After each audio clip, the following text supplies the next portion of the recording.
The sword of the Saxon with slaughter is red, but the blood on his blade in no battle was shed. For heaven's the babe and the maid and the mother have shared the same fate with the sire and the brother.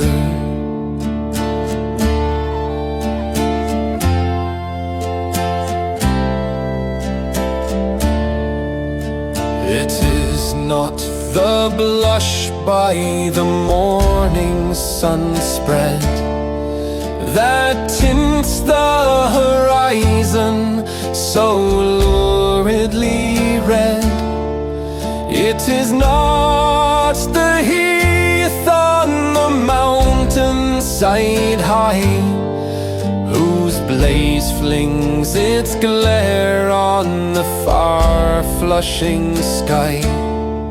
'Tis the flame of the village illumines the air, where the shriek of the maiden in maddened despair pleads to the hearts of the monsters in vain, who are dyed with the blood of her kindred slain.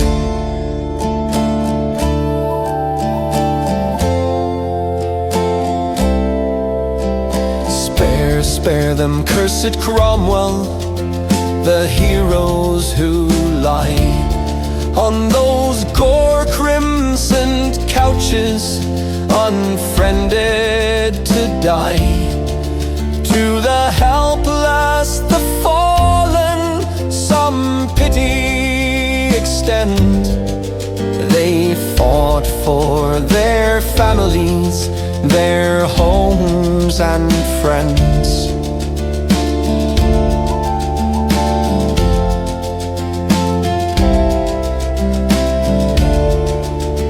Behold their deep wounds, they are foes, but they're men.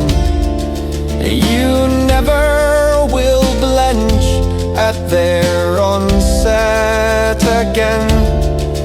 'Tis vain the lone war steed that gasps on the plain, when midnight broods over the dying and slain. As one might expect the gaunt wolves to forbear, as the hope of the merciless Saxon to spare, he left not a hearth nor a cradle nor shrine, but ash, blood and death in his ravenous crime.